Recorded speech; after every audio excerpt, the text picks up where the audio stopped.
Olá a todos, professor Caio novamente.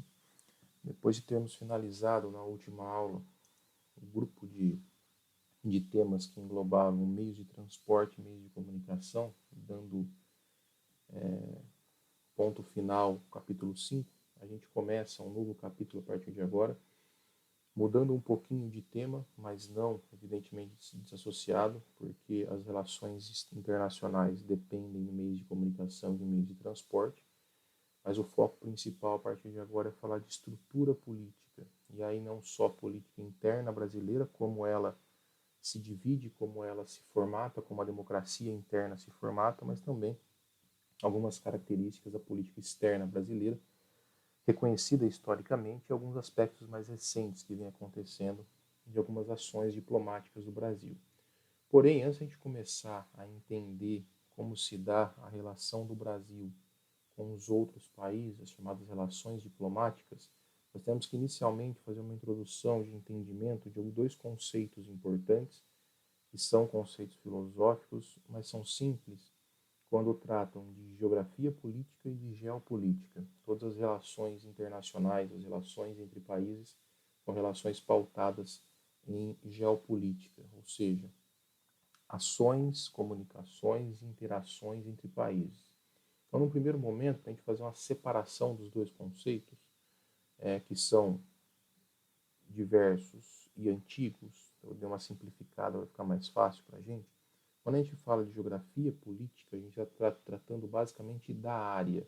Então, quando a gente fala de fronteira do Brasil com outro país, quando a gente fala que o território brasileiro ele é maior que o de outro país, quando a gente fala de políticas, por exemplo, para defender a fronteira, quando a gente tenta, o Estado brasileiro tenta, por exemplo, uma força-tarefa para impedir a entrada de drogas vindo do Paraguai, vindo da Colômbia para o Brasil.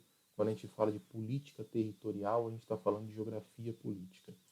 Quando a gente fala da interação do Brasil e da relação dele com outros países, como o Brasil se posiciona internacionalmente, como o Brasil negocia com outros países, como o Brasil interage com organismos internos e externos. Isso é geopolítica. Então, quando a gente fala de território, de fronteira, a gente está falando de geografia política. Quando a gente fala de relações, interações do Brasil com outro país ou com outra instituição, a gente está falando de geopolítica. E cabe a gente considerar o avanço dessa ciência chamada de geopolítica, que ela é extremamente interessante e antiga. Ela foi inicialmente desenvolvida por um geógrafo alemão no século XVIII e XIX, chamado de Hatzel, e a utilização das ideias dele de geopolítica, de interações entre um território e outro, deu suporte para o posicionamento de vários grupos que, inclusive, desencadeou em conflitos importantes.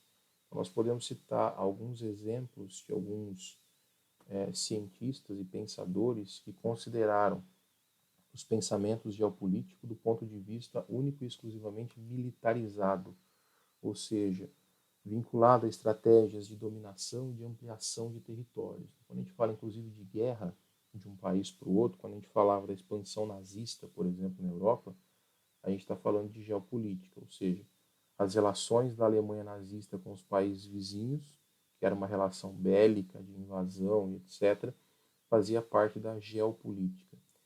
E esse foi o principal motivo que considerou esta ciência até o fim da Segunda Guerra Mundial como sendo a ciência maldita, porque era a ciência que dava suporte, dava uma explicação teórica para esses avanços militares. Então a geopolítica, ela foi durante a primeira metade do século passado, sobretudo com as duas grandes guerras, utilizada para justificar esses avanços militares, esses conflitos militares que aconteceu sobretudo na Europa. Tá? Por isso essa denominação de ciência maldita. Basicamente ela só perdeu essa denominação a partir da década de 70, quando a geopolítica passou a incorporar também outros aspectos. Tá? E eu citei alguns exemplos aqui de pensadores que desenvolveram teses a partir da ideia geopolítica. O primeiro deles, no final do século XIX, um almirante chamado Mahan, nos Estados Unidos, ele defendia a ideia de que um país, para ser competitivo, ele deveria controlar as principais rotas marítimas do mundo.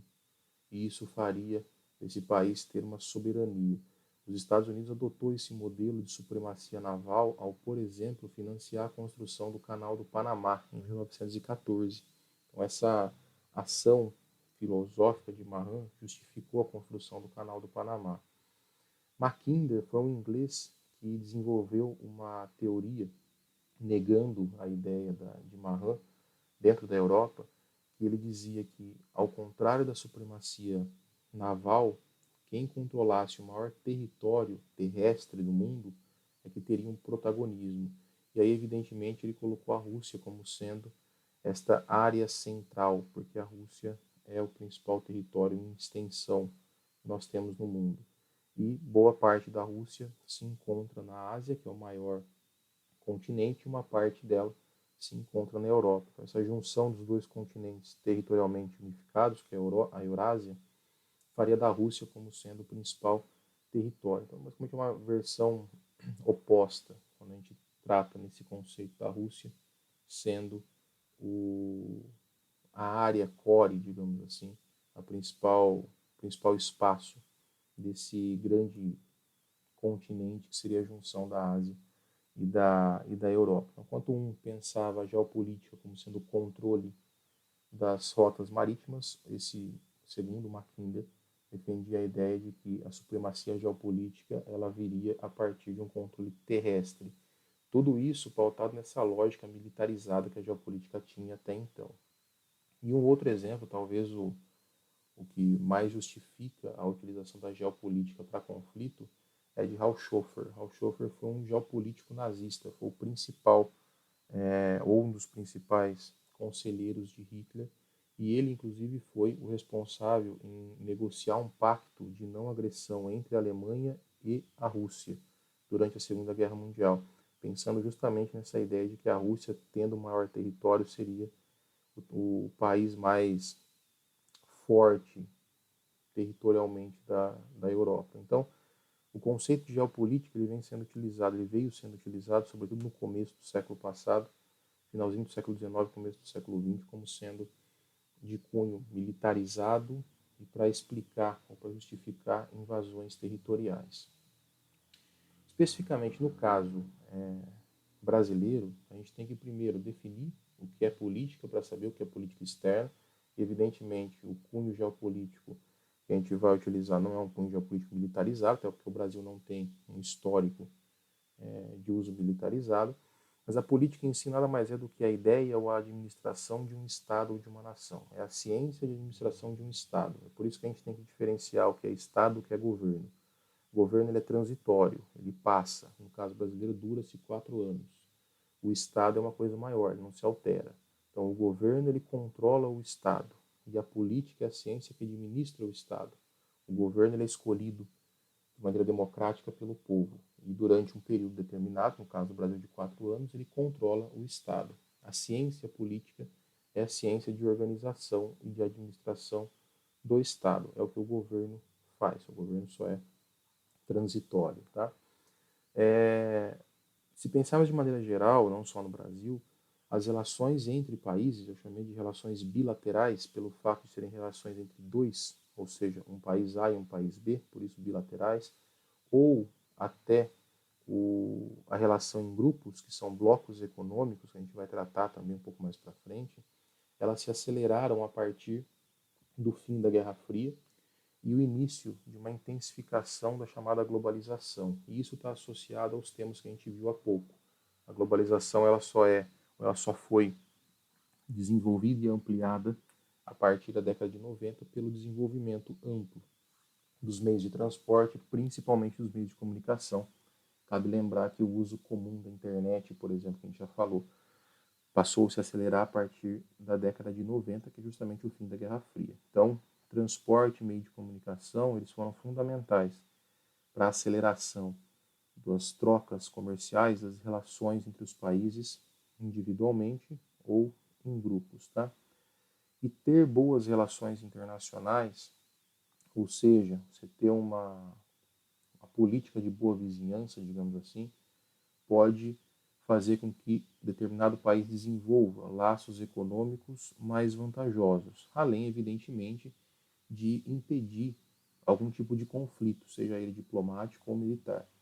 É aquela velha política de boa vizinhança. Se você tem uma política de boa vizinhança, você minimiza a probabilidade de um conflito e pode desenvolver boas relações, não só no âmbito econômico, mas principalmente no âmbito econômico com outros países. E pensando nesse cenário do Brasil, historicamente o Brasil é reconhecido pela ONU e internacionalmente por manter boas relações diplomáticas. O Brasil ele é considerado um país que tem relações amistosas com boa parte dos países do mundo.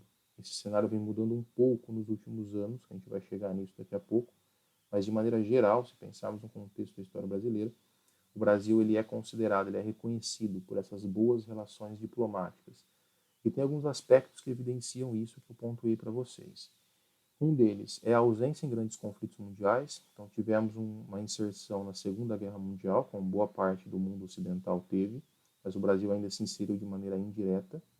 Depois daquilo, o Brasil não se inseriu em nenhum tipo de conflito mundial.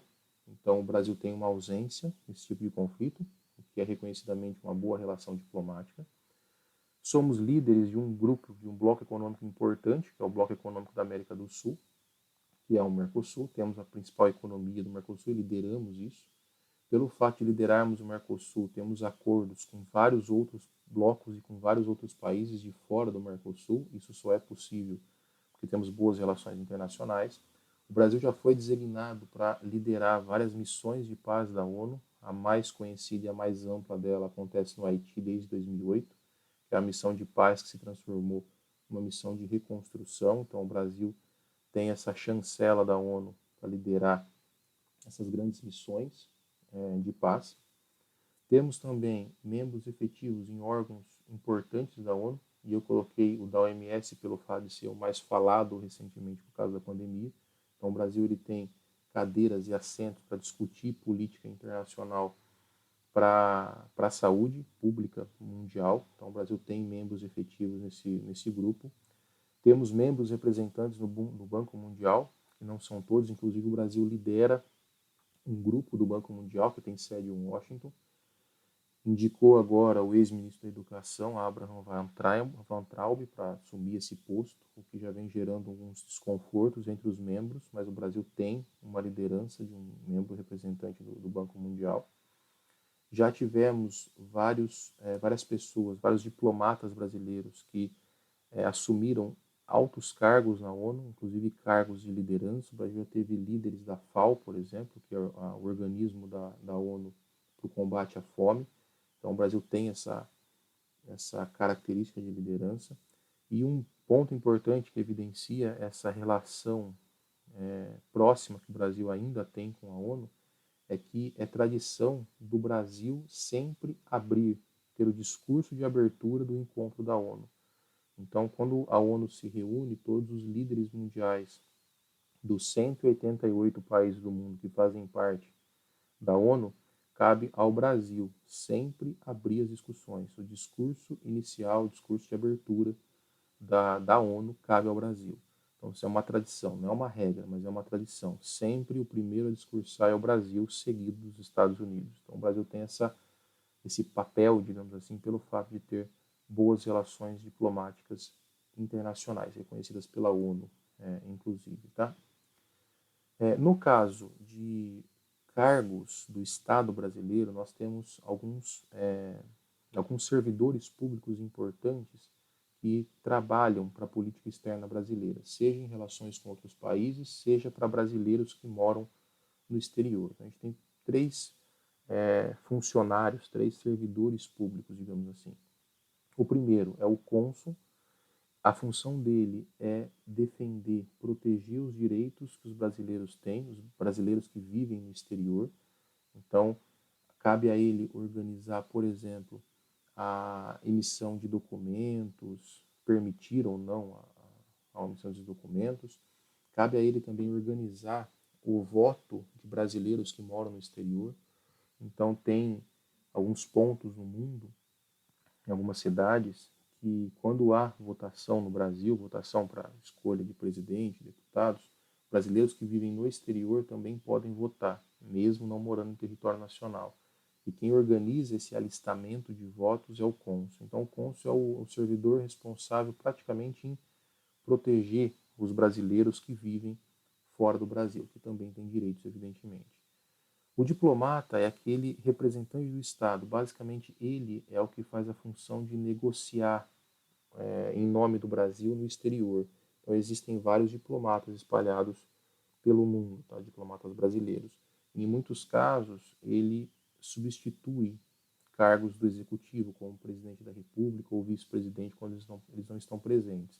Então, ele tem essa função de negociar, não só economicamente, mas também estabelecer relações de cultura, sociais, de saúde pública. Então, a função do diplomata é uma função de negociação. Ele é um representante do Estado para negociar com outros países, tá? E o embaixador, ele tem mais ou menos a mesma função de um diplomata, só que ele tem uma especificidade que cabe à segurança nacional. Então, quando a gente fala de algum tipo de conflito diplomático ou até militar, quem intermedia, quem orienta, quem organiza tudo que envolva segurança nacional, um possível conflito com um país de fora, é o embaixador. Então, enquanto um diplomata, ele, como o próprio nome diz, tem relações mais diplomáticas de negociação, o embaixador ele tem uma função de se envolver mais com a questão da segurança nacional. Então, esses são os três principais cargos da política externa brasileira, que são cargos do Estado, não de governo, são de Estado, e que fundamentam essa organização, digamos assim. E recentemente, para a gente finalizar, o Brasil ele vem apresentando algumas ações que não está sendo bem vista pela comunidade internacional, o que começa aí na contramão da característica histórica que o Brasil tem de ter boas relações internacionais. Então, sobretudo a partir de 2019, o Brasil começou a promover algumas ações que fogem um pouco da lógica histórica do Brasil. Eu pontuei algumas coisas. A primeira delas, o Brasil passou a promover uma aproximação com Israel. Historicamente, inclusive na ONU, o Brasil era um dos poucos países que defendiam a, as missões de paz na Palestina e, evidentemente, a formação do território da Palestina. Aqui cabe só uma observação: Israel e Palestina estão em conflito, eles estão em guerra no Oriente Médio. E o Brasil sempre apoiou a formação do Estado da Palestina e a manutenção do Estado de Israel. Ao se aproximar de Israel, o Brasil passa a renegar a Palestina, o que historicamente era uma posição contrária. O Brasil sempre foi favorável à criação dos dois estados. Ao se aproximar de Israel, ele passa a ser contrário à criação do Estado da Palestina. Então isso vai em conflito, vai em contramão do que historicamente o Brasil veio defendendo e agora passou a negar. Um outro ponto importante é a aproximação unilateral com os Estados Unidos. Quando eu falo em unilateral, é a aproximação de um lado só. Então, o Brasil se aproximou dos Estados Unidos. Quando a gente fala de aproximação bilateral, é uma aproximação conjunta dos dois países ao mesmo tempo. Não é o caso. Quando o Brasil, por exemplo, no final do ano passado, permite a liberação do visto, ou seja, uma pessoa dos Estados Unidos não precisa mais de visto para entrar no Brasil, não significa que os Estados Unidos permitiu a mesma coisa. Pelo contrário, na pandemia agora do coronavírus, os Estados Unidos fechou a fronteira para brasileiros, a partir do momento que o Brasil se formou como o principal epicentro da pandemia. Então, essa aproximação é unilateral, isso não aconteceu também. Com essa aproximação unilateral, o Brasil também vai contrário ao que o Brasil fazia em anos anteriores. Um outro ponto fundamental, e esse talvez seja o mais impactante, se de fato começasse a acelerar, é o afastamento da China. Então, devido à fala de alguns membros do governo brasileiro, a gente tratou disso no Atualidades, esse afastamento da China também vai na contramão. O Brasil, nos últimos anos, inclusive, formou um bloco econômico, que é o BRIC, com a China.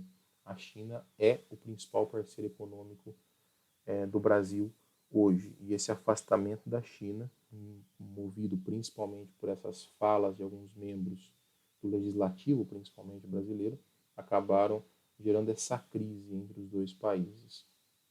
Mais recentemente, hoje, que eu estou gravando esse vídeo, na terça-feira, dia 30, a China acabou de cancelar a compra de uma série de produtos de carne brasileiro que iriam para lá. Se isso tem relação direta ou não com essa crise diplomática, o tempo que vai dizer. Mas esse talvez seja economicamente o que mais afete a economia brasileira. E pensando no Mercosul, já que o Brasil é um dos líderes, houve também um afastamento da Argentina. A Argentina é o principal parceiro econômico do Brasil no Mercosul, são as duas maiores economias do bloco, mas principalmente pela divergência de governo que acabou de assumir a Argentina, que é um governo completamente oposto ao modelo de governo que o Brasil assumiu a partir do ano passado, gerou esse afastamento importante do governo argentino também, que tem como principal parceiro econômico dentro do Mercosul a relação bilateral entre Brasil e Argentina. Então, esses novos rumos diplomáticos, eles vêm, muitos deles, sendo contrários ao que historicamente o Brasil veio construindo nas duas últimas décadas. O último ponto de política externa, que aí tem a ver com conflitos em si, a gente vai tratar na aula ao vivo, tirando dúvida, evidentemente, e seguindo os nossos exercícios como a gente está fazendo. Então, nos vemos na aula ao vivo. Até a próxima.